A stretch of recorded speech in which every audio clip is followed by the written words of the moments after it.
Hello, and this is Beessokoo1. Welcome to X-Ray of Getting Lost at Camp Geronimo. Geronimo, something like that. So, let's start right now, shall we? The Lord of the Flies, you're probably gonna have to in school one day. Let me give you an abridged version for when that time eventually comes. The Lord of the Flies is a book about a bunch of little British boys who got marooned on a deserted island, and the book tells Some the story reference. about what the boys do to survive the elements, but also themselves. Within like a week on the island, the boys devolve into complete savages, covering themselves in face paint and killing a piggy. I said too much. And when I read the book in high school, I thought having the boys turn savage so quickly wasn't all that accurate. As a former young boy myself, I was insulted that William Golding thought that us little boys were so heartless. But then I remembered all the things that happened at my scout camp, Camp Geronimo, and I realized Geronimo. that Lord of the Flies is still inaccurate. The boys would have gone savage way faster. Listen, I'm a cautious person when I'm hanging around the guys. In PE, the other boys would be playing this game called Quarters, where you would fling quarters at people's knuckles until they bled, but I wouldn't play that game because it's dangerous and I'm a loser. Or when I was at a party and someone wanted to play the knife game to show off how good their hand-eye coordination was, I wouldn't play that game either because I needed my hands to draw. But something Oh, about being with the guys in the middle of the woods?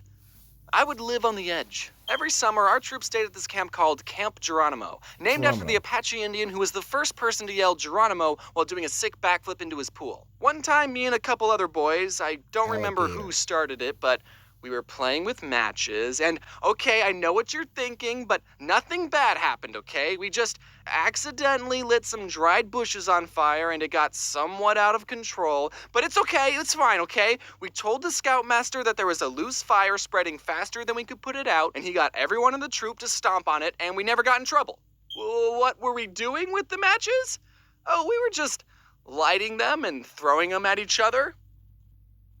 Anyway, about 30 other scout troops attended Camp Geronimo, and we would spend a Animal whole week Crossing sleeping in reference? tents and earning merit badges. Most of the camp honestly felt like school, but outside. Like, when you got to the camp, you were given a schedule of classes, and for the next 7 days, you would go to those classes and learn and fill out packets and sometimes even have homework, which probably helped us not devolve into savages. I mean, sure, the classes weren't as boring as English or geometry. Geronimo's classes were wilderness survival, kayaking, or bear self-defense. Earning a merit badge required two things. The first thing, you had to write stuff down. Name and point out the major parts of a kayak. Kayak. Explain to your counselor the hazards you are most likely to encounter while participating in kayaking activities. Right. Bears. And the second part of the merit badge, you had to actually go out and do stuff. Capsize the kayak, swim it and the paddle to the shore, and if you don't make it, the bears will get you. I never got the kayaking merit badge. You had to be at least 12 to go to Geronimo, but you could go as an 11-year-old if a parent was coming with you. And at the time, my dad was a camp counselor. My birthday was May 14th, and Geronimo was at the end of May, so I barely made the cutoff as the youngest person going. Geronimo was a big step from spending 3 days at Cub Scout day camp to spending a week in the wilderness. What made it worse was I was going to be spending a whole week with all the mean older scouts and my dad. There was this one scout named Paul. When I was 11, he was 15. So naturally, he would pick on me and make fun of me.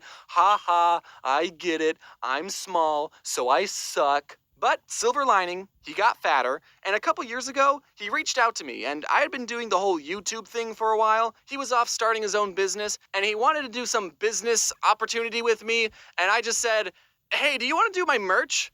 So now he works for me. So kids, if you ever have bullies, just become successful on YouTube and then hire them to sell plushies. He's actually a really good merch guy. He gets all my stuff into these retail stores. So if you see a Floof plushie at Hot Topic, you can say, thanks, Paul. Bullies really do make a difference. Anyway, self-promotion aside, my first year at Yep. Geronimo, I was a little bit on the very young side compared to everyone else. I was taking a class called orienteering. The class taught us how to read maps and use a compass. And one day it was time for our class to go on a scavenger hunt thing. We were given a list of places we had to go to, and we were supposed to use our compass and count our paces to get to each specific location. Then when we got to our destination, there would be a marker somewhere, and we would have to write down what that marker was. There were 10 different markers that we had to find, and the course was supposed to lead us in a circle. The leader who was in charge of our group and the compass was an older scout named Paul. It wasn't the merch guy, Paul, but I think it would be funnier if it was. Our group set off to the first location. Having a compass and counting your steps isn't the most accurate way of navigation, but we weren't allowed to use Google Maps, so. When we got to the spot, we had to look around for a little bit to find the marker, but we eventually found it, and then we were off to the second location. This time, the marker was harder to find. The spot we landed on was pretty far from where the marker actually was. At the third location, we couldn't find the marker. But we did see this reflective sign on a tree, and we figured that's what the marker was supposed to be, so we wrote it down. At this point, I decided to grab my own compass and give it a try. My compass pointed in a direction that was a little bit off from Paul's direction. Not by a whole lot, but just enough.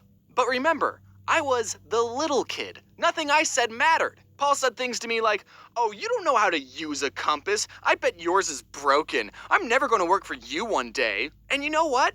I believed him. This guy is 15 years old. Do you know how wise and experienced he is? So we kept going and struggling. We used anything we found as a marker. Some piece of trash, it's a marker. Hey, this tree has an A and an M carved into a heart. Kind of weird that it's at an all-boys camp.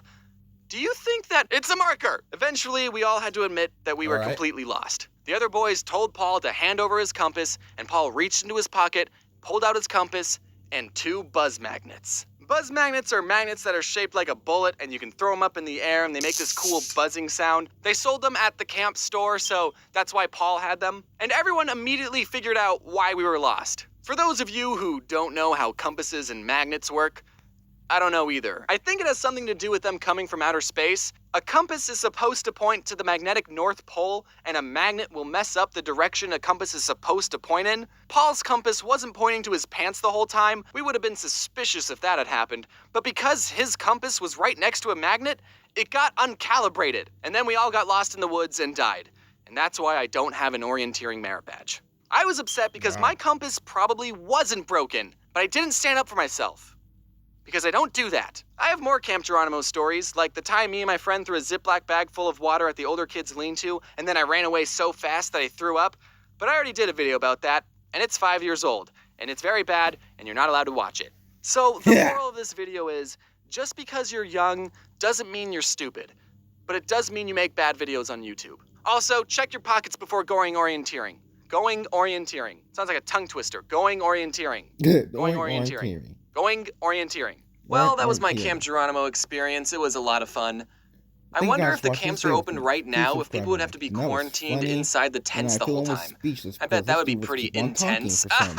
As you've seen on the news, a lot of events are getting canceled or postponed, which include my events. So if you want to see updates to the events I'm going